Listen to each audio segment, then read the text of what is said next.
आज की इस क्लास में मैं जोगेंद्र कुमार आप सभी का स्वागत करता हूं। आज हम प्रश्नावली 5.1 की प्रश्न संख्या 13 को हल करेंगे। ये इस अध्याय की वीडियो का पार्ट नंबर 9 है। इससे पहले 8 पार्ट बन चुके हैं। यदि आपने वे नहीं देखे तो प्लीज़ उन्हें जाके जरूर देख लेना। आइए देखिए प्रश्न नंबर 13, रिक्त स्थानों की पूर्ति कीजिए। ये खाली स्थान है, इनकी हमें पूर्ति करनी है।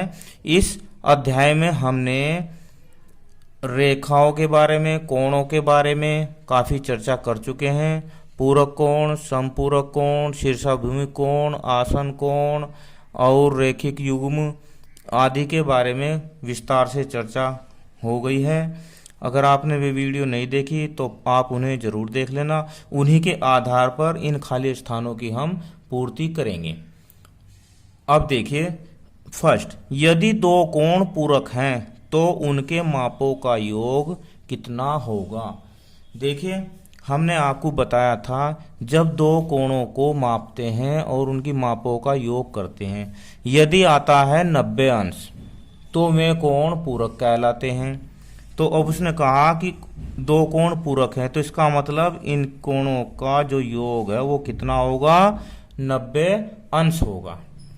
सेकंड, यदि दो कोण समपूरक है तो उनके मापों का योग कितना होगा।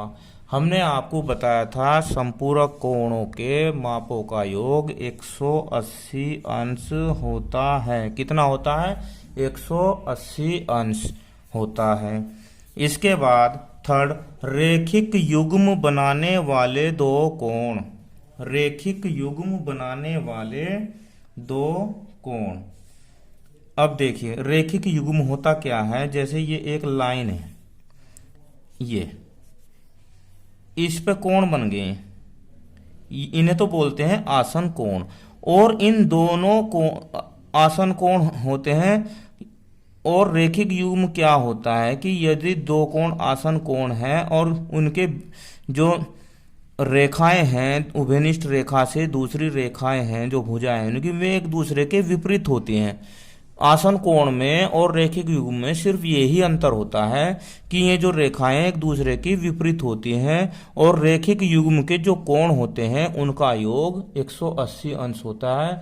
मतलब वे कोण समपूरक कोण होते हैं। कैसे होते हैं वे, समपूरक, समपूरक कोण होते हैं। यदि दो आसन कोण समपूरक हैं तो वे, अभी बताया मैंने, तो वे कहलाएंगे क्या, रेखिक युग्म। क्या कहलाएंगे, रेखिक युग्म। क्योंकि रेखिक युग्म के जो कोण होते हैं वे समपूरक कोण होते हैं।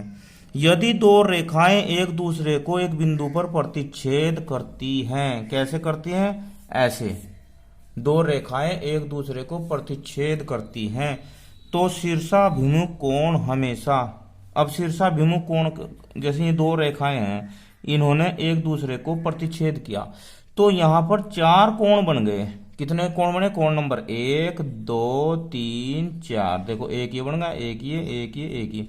तो ये कोण शीर्षाभिमुख कोण, ऊर्ध्वाधर सम्मुख कोण, वर्टिकली अपोजिट एंगल्स कहलाते हैं।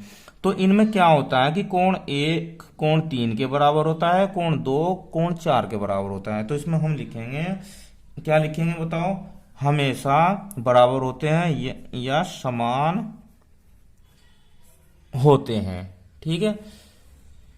अब 6 को, यदि दो रेखाएं एक दूसरे को एक बिंदु पर प्रतिच्छेद करती है, ऐसे ही, और यदि शीर्षाभिमुख कोणों का एक युग्म न्यून कोण है तो शीर्षाभिमुख कोणों का दूसरा युग्म कैसा होगा। ये बहुत अच्छा प्रश्न है। अब देखिए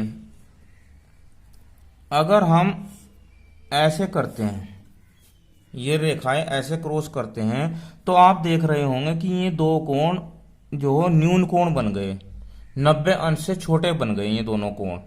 तो जब ये दोनों कोण 90 अंश से छोटे हैं तो बाकी बचे कोण, ये बाकी बचे कोण कैसे होंगे, ये तो ज्यादा होंगे ना, 90 से ज्यादा होंगे। देखो क्यों होंगे, क्योंकि ये लाइन है, इन दोनों कोणों का योग 180 अंश होता है। ये रेखिक युग्म के कोण है। तो अगर ये न्यून कोण है तो ये अधिक कोण होगा, क्या होगा, अधिक कोण। तो दूसरा कोण क्या होगा, अधिक कोण है। ये सारे हमने भर लिए हैं, सभी की परिभाषाएं सहित आपको बता दिया है, अच्छी तरह से समझा दिया है। ठीक है, वीडियो कैसी लगी मुझे कमेंट में जरूर बताना। धन्यवाद, आपका दिन शुभ हो।